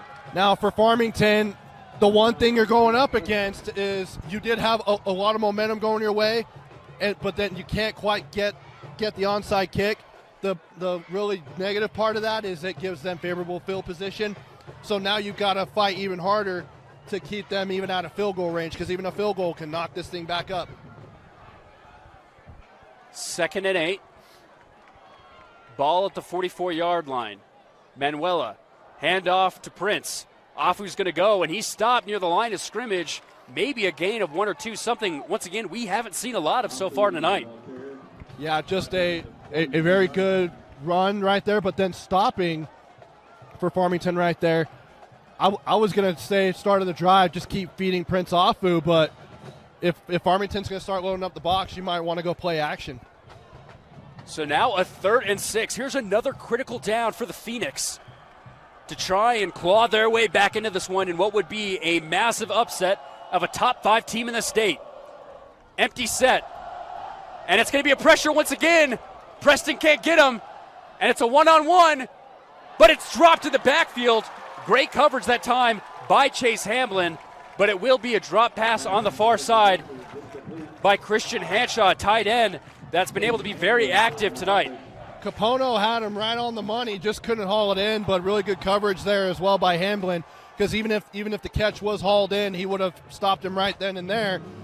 But also, it now sets up 4th down. So now a punt, once again by American Fork. So they were able to score on 4 possessions in that first half. So far now, 0 for 2 here in the third quarter. I'll tell you this, Nate. I called 2 Farmington games last year.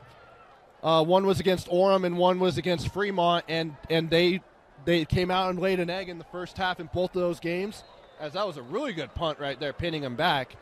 But then second half, punt. Farmington coming back and really making it a game. It sounds like it's the same ordeal here tonight.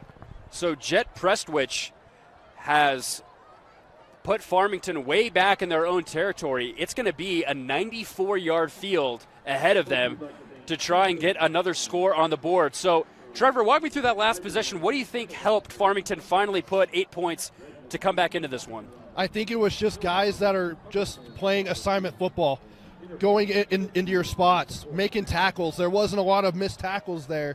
They're, tackling Prince Afu in the backfield or, giving him a 1 or 2 yard gain.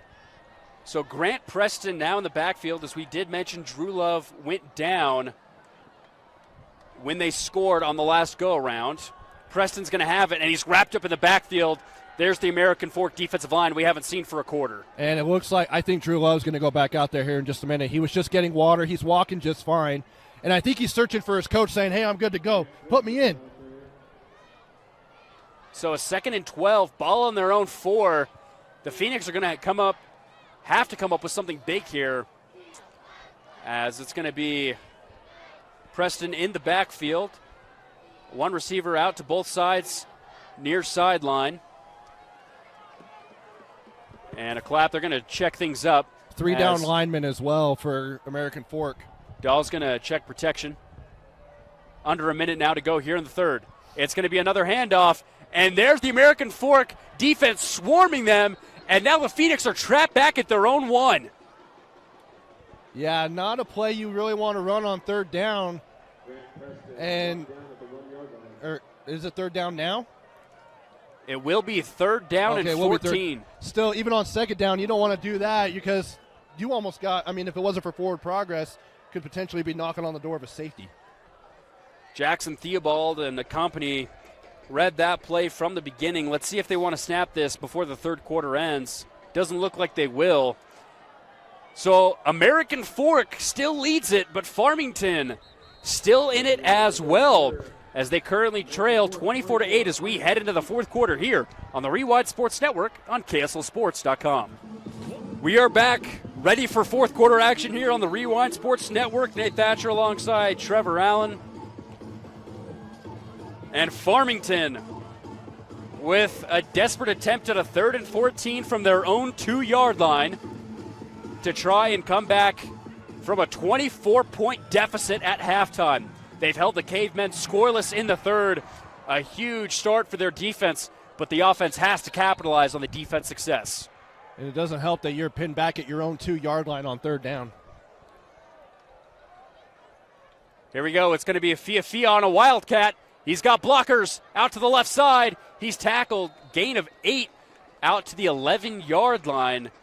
So now it's going to set up a 4th and long, and it looks like Farmington is going to want to punt this one away. Yeah, you got to punt it on that. You can't risk not getting it and then setting them up for only 11 yards of field position. I would do the same thing, but it's a big killer because you had a lot of momentum on your side, getting a stop, scoring, getting a stop, and then getting another stop again, but then having a punt. Oh, my goodness, another great punt by Bainan.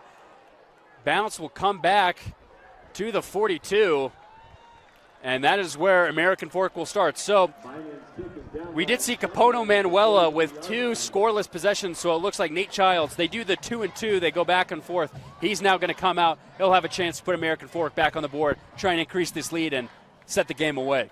Yeah, and, it's actually a very interesting dynamic because even in, like, college football, in the days of BYU, we're having to play 2 quarterbacks. Utah did it years ago, early in their Pac-12 era. It's hard because you've got 2 quarterbacks who have different skill sets of what they do well. But also it's hard because the quarterbacks have different chemistry as far as with their wide receivers and playmakers. Here's Dyson with a catch in the flat out to the outside. Gain of 3 on the far side. So another quick pass. But Nate Childs able to gain some yardage. And he did face a lot of penalties, like we mentioned, from his offensive line. But he did a really great job of recovering, especially with his arm and with his legs. Yeah, just got to be able to start chipping away at this clock, not give any life to Farmington. And if you're Farmington, it's kind of like on Remember the Titans. Don't let them gain another yard. 2nd and 8, ball on their own 45. American Fork looking to put this one away and stay undefeated on the season. It's going to be a handoff up the middle, but that is read by the Farmington defense. So the run game is what set the tempo and momentum for American Fork in that first half because it was really not explosive plays, but chunk yardage that allowed them to keep the clock rolling. But so far, haven't been able to see that here in the second half. Yeah, they've and credit to Coach Fia and his coaching staff at the half, really ended up making adjustments. And I think a lot of it was, you guys have got to wrap up, you got to tackle. We can't have the 2nd, 3rd, or 4th defender taking down Prince Afu. And they've actually done a really good job of wrapping up the first contact and taking them to the ground. 3rd and 6 now, a very important down for both of these teams. Childs in the backfield. Afu next to him. He's looking to pass. He's pressured, and he's taken down in the backfield. What a defensive effort by Farmington here in this second half, as they have held now both quarterbacks scoreless on their possessions. Maybe a little bit of film work at halftime and saying, look, these are the things you guys can do to their offensive line to be able to get into the backfield and make plays, because that's all Farmington's defense has done. It's looking like the same defense that has gotten them to this point, through the first 3 games of the season. Brandon Olson and Ethan Hunt on the collection of Nate Childs in the backfield that can set up their offense once again for success. A little bit of a short punt here. Let's see which way it bounces. It will go backwards. So Farmington will start at the 32-yard line. Much better field position than they were in last time. Yeah, you don't want to be pinned back at your own 5, potentially getting a safety. Now the question is, you can't get sacks, you can't get tackled in the backfield, and you can't have costly penalties. Really, you got to play penalty-free football if you're Farmington from this point, because time's ticking. And you don't have a lot of opportunities because you've got to get in the end zone 2 more times with two-point conversions. You have to think that Cavemen will be a player they're going to want to use. Not only that, they probably need to use here in these final few possessions to try and get back in this one. He has been the difference maker when they've needed to get either a first down or a touchdown. Yeah, and it looks like he's coming out. I think he's like the quarterback right now. They're just going to go Wildcat because it's working. Why not use it? So Wildcat formation, as Trevor mentioned. Here's Fiafia in the backfield. And he's going to look to pass. He's got a man out there, and it's caught and then dropped by Nielsen. Fiafia put it right in front of him, but great coverage that time and a good pass breakup by Corbin Bowerly. Bowerly, I mean, that was on the money by Fiafia. He's showing us like things he can do more than just be a tackler and a runner and being able to catch it. He could throw the football as well. What a dot. 2nd and 10 after the incompletion. Fiafia is going to stay in a quarterback. It's a play action. He's going to roll out, still looking to go, and there's that tackle for loss you don't want to see if you're Farmington, but great pursuit on the defensive side of the ball. Samuel Merton, who leads the team in sacks, also ranks top 10 in the state of Utah, gets going on that one for a tackle for loss. Sam Merton, we haven't called his name much. It's been mainly the big hogs up front, but getting into the teeth of that offensive line and being able to create a TFL. 3rd and 12 now for Fiafia in the offense. He's going to keep it, and he's sacked. Guess who else? Dallin Afu. Dallin Afu, is only a matter of time before he ends up getting into the backfield again. I've noticed probably since that second quarter, Nate, where you've really had to have that tackle and guard, whether he's lining up on the left side or the right side. They're having to double him and having to use a guard to be able to double team him, which then opens up other players to come in and create havoc in the backfield. So Dallin Afu comes back to life here in this 4th quarter to save his American Fork Cavemen from a comeback mounted by the Phoenix. Farmington will punt it away. Wilkinson back to return. He's got it at his own 32, but a good wrap-up by the coverage that time led by Brant Shumway. Brought down immediately at the 32-yard line by Brant Shumway. It's everything is here for American Fork to really just take over and win this game. You just have to just rely on your ground game and just play assignments down football. Don't create any holding penalties or, false starts or anything that'll end up backing you up and give Farmington any kind of hope. 7:31 now left in the ball game. Nate Childs back for his second possession of the second half. Prince Afu to his left. Cash Taisi on the near sideline, a name we haven't called for a while. 2 receivers out to his right. We haven't called him since the first quarter. Childs looking to pass. It's a quick pass, and it's intercepted! Preston's got it, and he's headed for the end zone. Farmington's back in it. Preston comes out of the game in the first quarter and wasn't looking good. He had to be had to be helped off the field. Ends up making a big time sack in the 3rd quarter, and then reads that play like a book and goes for 6. I've got to say, whoa, as we are shaking up here. Apologies for that, but Grant Preston making his presence known, if only he was able to play in that first half. He has been all over this field here in the 4th. But once again, Farmington has to come out and convert a 2-point conversion. They can make this a 1-possession game. Unbelievable from where we were at halftime. It's just amazing of what one player can do, especially on defense. One of your leaders. Here we go. Motion by Nielsen. Bunch formation. Play action, a rollout. And it is caught and into the end zone for another 2-point conversion. The catch made this time by Troy Stevens, the senior tight end. It's a 1-possession game, Trevor. I would love to be a fly on the wall in the locker room of Farmington at halftime and what Coach Fiafia and his staff said to his team, because they just decided to come out and make play after play after play. Just when we thought American Fork could take over and really just put the nail in the coffin, Farmington comes out and makes a big-time play. What a comeback here by the Phoenix. 7:22, 7:23 official time, 7:22 on our. We'll change that for you so we can be as accurate as we can for the folks at home. And, going back off of that a pick six, they were, trying to go to the tight end, and he was kind of fading back on that as he was, like, trying to make that catch. And Preston's like, nuh-uh, I'm taking this, and just making a really big-time play and acting like nothing really happened on that injury because it didn't look good. Because I think it was on the opening kickoff, wasn't it? Yeah, it was. And it took him a while to get up, but he must have done something at halftime because he has come to life. He's been active in the backfield, and that time reads the coverage perfectly. I mean, Nate Childs threw it directly to his numbers, and he took it into the end zone for 6, and this game has flipped completely upside down. Now, how does American Fork answer is the question. They haven't been able to get anything going on offense. Prince Afu has been held in check in the second half, and really just a lot of playmaking by this Farmington defense showing us of what they're capable of holding teams to around 10 points.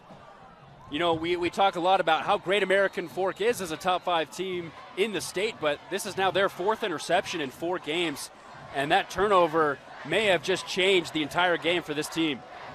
And now we go back to Capono at quarterback. Manuela's in. Prince Afu in the backfield with him as it is a earthquake up here in the booth. Hold on to your hat, Nate. Here's Afu up the gut, and that's the Prince of old as he's able to gain 7 on the play and drag a couple tacklers with him. That is a statement play you need if you're American Fork. On first down, get it to your back and just let him run and turn, and he picks up 7 yards on a big time on a first down play where they needed to make a statement. So 2nd and 3, under 7 to go here.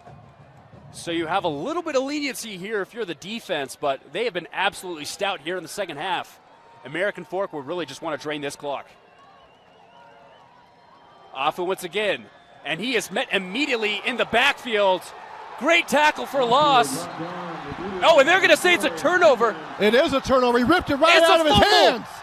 Farmington's got it, and they're in excellent field position at the 26-yard line of the Cavemen. It was hard to see it up here. It was more off of the reaction. I'm pretty sure they just ripped it right out of his hands. This is unbelievable. It said, "This is my football." What a Friday night on the gridiron. Nate, what's going on right now? This is a complete switch from what we saw for the first 24 minutes of action and change into the third quarter. This team is ready to come back and thrive, and look who it is. It's Kava Fiafia, ready to lead this team down the field once again. Farmington might have their new quarterback. And Coach Fiafia saw 4 seconds on the play clock, had to call a timeout. Not one you wanted to use, especially when you only had 2. We'll take it with them. Farmington trails 24-16, but all momentum is here with the home squad on the Rewind Sports Network.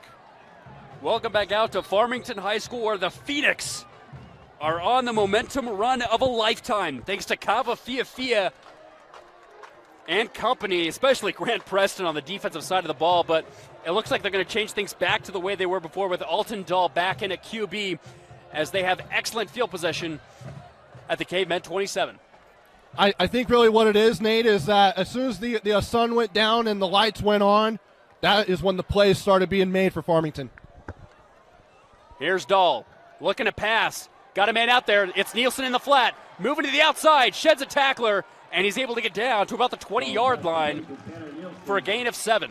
I like the fact how he ended up shedding 1 tackle, but he should have just started getting north and south right after that. He kind of went a little bit east and west again. Just try and get every yard you can get, because it's going to matter when it comes down to crunch time with 6 minutes to go. 2nd and 3, ball at the 20. 6 minutes to go. Empty set for Dahl in the backfield. He's going across, quick pass out of the reach of Drew Love, which will set up a 3rd and short. There were about 3 dudes in Dahl's face. And he just had to get rid of it, which was smart. Just get it to the outside. If, a play can't be made, live to play another down. We've seen on important plays tonight, that's really when American Fork likes to send the blitz and try and put Dahl under pressure. Yeah, dialing it up on second down. And now third down. I wouldn't be shocked if they also did it again here. It looks like blitz, and it is going to be a blitz. He's going to go deep. He's got a man out there. And it is caught! Pinned against the defender, Tanner Nielsen has put this team back within reach. Farmington now only down 2, a 2-point conversion away from tying this game up. Great pickup by the offensive line on that blitz, and an even better catch and touchdown grab for Tanner Nielsen. And Nate, I feel like I'm in a dream right now. What is going on here? This is unbelievable. Farmington is on the verge of tying a game after being down 24-0 at halftime. He literally pinned that against the defensive back. That is unbelievable. What awareness. For the tie, here's Dahl. Gets the snap. Going to the end zone, and it is incomplete. A huge play that keeps Farmington down 2, but that is absolutely unbelievable. They are only down 2 right now. But you know what, Nate? That's okay because Farmington has all the confidence, all the momentum on their side, especially on defense. They are flying around and making plays. If they could get that exact same result, they can not only take the lead but potentially win this game.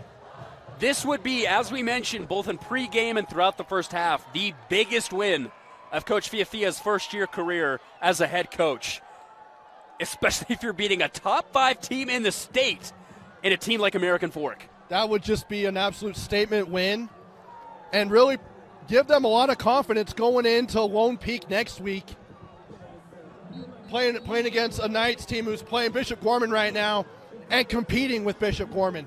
So you need all the confidence you could get going into Lone Peak next week.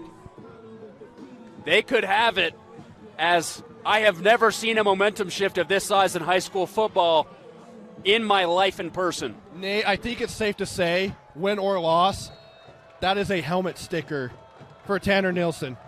Yeah. It's got to be a Tab Bank. Unbelievable catch. Let's bring that up in post-game because that was one of the greatest catches I have ever seen in person. I think you will see that play in top 5 plays next week with Dane Stewart. So here's the kickoff. It's Afu. He's going to actually look to return this one. And he dives his way out to the 20. We've got a flag on the play, though.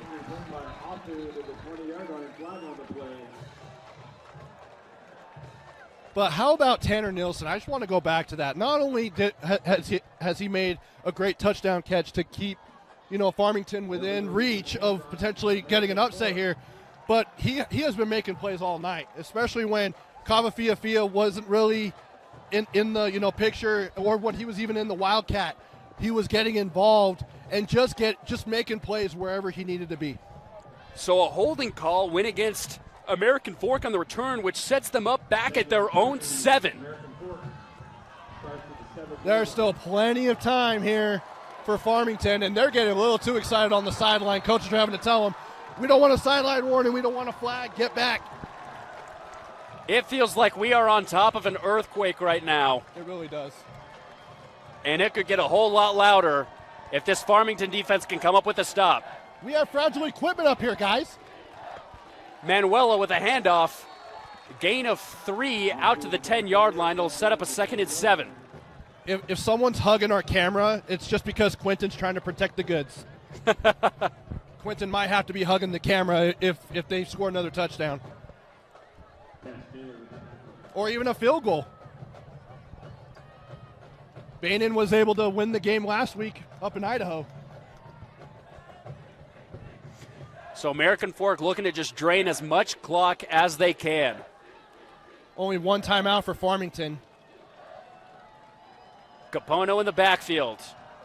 It's going to be a play-action pass, a rollout. Oh, and he's able to juke a defender. Now here he is on the run. Capono out to the 20, to the 25. and gets out of bounds. And that time he's able to evade a defender in the backfield. What a move that time by Manuela. That was a big-time play from your running quarterback because he didn't have anything going into the passing game, and it said, you know what, I'm just going to use my wheels, and I'm going to get us a first down.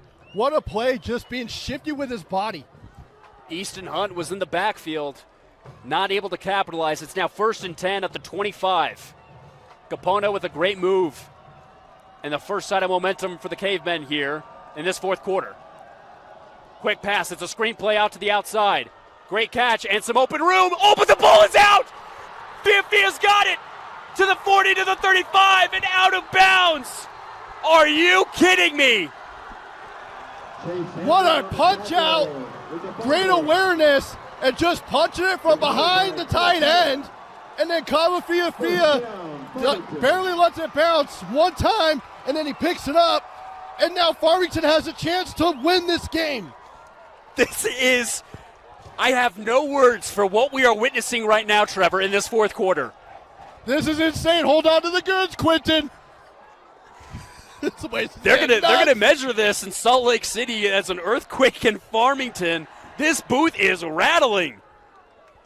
Oh my goodness. And not only that, that fumble recovery has put the Phoenix at the Cavemen 34-yard line. They are close to being in field goal territory, and they have a kicker on their side in Jackson Bainan, who just hit a game winner last week in Idaho. Play action pass. Dahl evades. He's got time, but he's wrapped up in the backfield all the way back at the 42-yard line. Great tackle that time by Ty Wilson, the sophomore linebacker.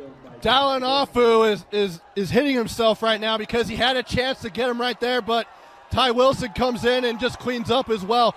Big time play for American Fork. Sets up a 2nd and 18, mass substitutions for the Cavemen. And there's guys scrambling. Phoenix now have to get back into field goal territory. Wide open receiver at the 30 and down to the 27. A great catch that time by Troy Stevens. Slow to get up, though, after the catch. Oh, yeah, he's down. I'm hoping it's just a cramp. Official timeout. You just hope. But, we're going to need to take a breather.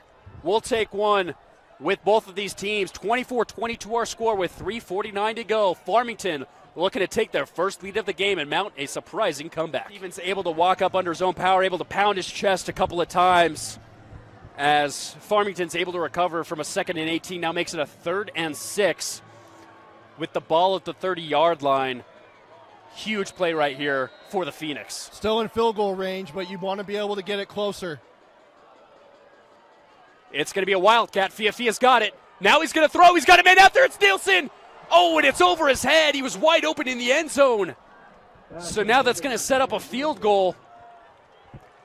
And this will be another huge one on back-to-back weeks for kicker Jackson Bainan. He hit the game winner in overtime last week.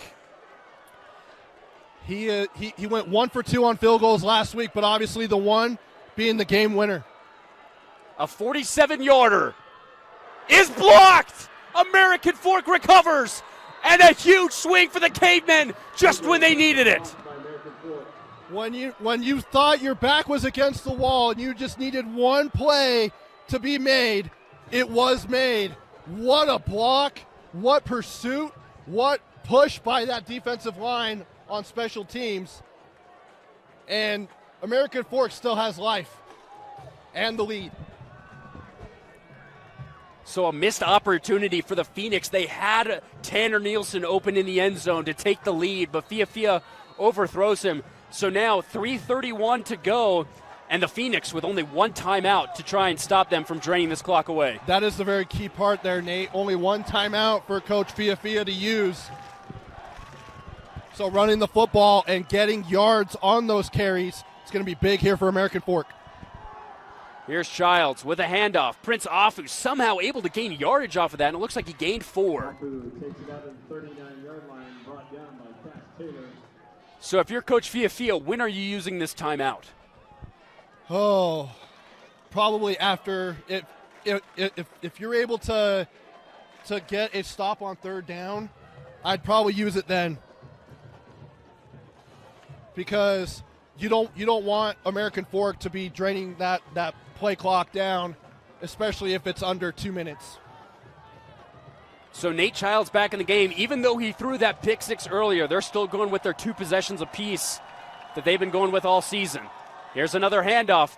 It's Afu to the outside, and he's tackled behind the line of scrimmage. A great stop, and just like you mentioned, there's going to be that timeout. He's going to use it actually before the third down. Brings up third down.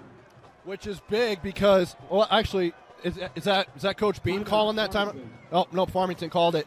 But I'll tell you what, Nate, it's not a bad idea either, because then you then kind of give your guys a rest real quick on third down and say, all right, guys, we have to have this play.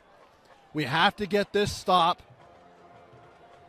in order to put our offense in another position, because they've been doing it all second half, getting them in constant, really good spots to be able to potentially win this game. So 2 minutes, 40 seconds remaining. So it's a 3rd and 7. Ball on their own 38. Do you think American Fork will try and run this one to get the clock down as much as they can, since the Phoenix don't have any timeouts left, and then they can punt it away and make them force the field? Or do you try and risk it and go for a throw here and get a first down? I definitely would not try to risk a throw here. But also, I mean, Childs can run, but Capono is a better runner at quarterback. So if I was them, I'd put him in. But Prince Afu's not even in the game right now. They have Madden Jensen in. So maybe they are going to throw it here, and they use him as a protection. Biggest play of the night for American Fork, a 3rd and 7. They are going to throw. It's a pass out to Dyson Richards. He catches it and gets a first down. What a play by the senior tight end. Making clutch plays and clutch moments late in games. That's huge for American Fork. Now they can drain this clock all the way down, because Farmington's out of timeouts. Yeah, apologies, I can't do my math that quickly, but this is going to be, they can basically shut this one down, I believe. Or it's going to be close. Really close. So you have to believe it's going to be a run here. Madden Jensen in the backfield. He'll get the counter up the middle for a gain of about 4. Which is huge on first down, because you get another first down, the game is over for sure. But if I'm Madden Jensen, if I'm Prince Afu, if I'm anybody running the football, I'm holding that ball with 2 hands, because if I'm Farmington, I'm telling all their players. I even saw one coach down there telling them, punch it out, punch it out, punch it out. Do everything you can to get the football back. But if I'm American Fork, I mean, you really think about needing this? Yeah, honestly, yes. Childs under center. They're still going to hand it off. Here's Jensen up the middle. It's going to be a gain of 2. So it'll now be 3rd down. And that'll take it down to about 40 seconds. Which means you'd basically have around 10 to 15 if you're able to get the stop. If you get a turnover, now is the time for Farmington. But all you need is 5 more yards if you're American Fork to steal this win. Prince Afu in the backfield. One more first down, and this game is over. Childs trying to get the defense to go and get offsides. So they're going to call a timeout as they set up for a massive 3rd down with 35 seconds left. We'll take it with them. We'll be right back with the end of this game on the Rewind Sports Network. Welcome back to Farmington High School, where the Phoenix currently trail by 2. They're on defense. American Fork with a 3rd and 5, 35 seconds left. Trevor, what's the move here if you're the Cavemen? I'm going to run the ball here, and even if you don't pick up that first down, there is 10-second differential between the play clock and the game clock, which they are going to need it here. And then you're going to call a timeout. Use your last timeout. call it right as the play clock's at 1. Bring out your punt unit, and then just boot it away. And really, you want to punt that out of bounds, because then you can put in your prevent defense. And they're actually going to start this later. It looks like this game is going to be over. Okay. Never mind. Yeah, they start Game plan out the window. But what an absolute game we've had up here in Farmington, as American Fork able to escape undefeated and stay 4-0, but the challenge they faced in that fourth quarter. Let's look at it from the Cavemen side. You're undefeated. You had an absolutely stellar first half, but you saw a little bit of a scare there in the second. What do you take out of this game overall? Really, the fact that, you kind of went away from whatever got you there in that first half. In second half, they really struggled running the football. But credit to those players for American Fork who made clutch plays. Dyson Richards picking up a first down when they needed it. Just other guys out there making plays. Prince Afu.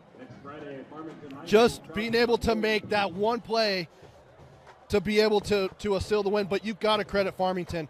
I'm pretty sure the coaches are going to be pleased with what happened tonight, at least for, second half of play. But it's like, you guys should have probably played like that in the first and second quarters, because then it would have probably been a different outcome.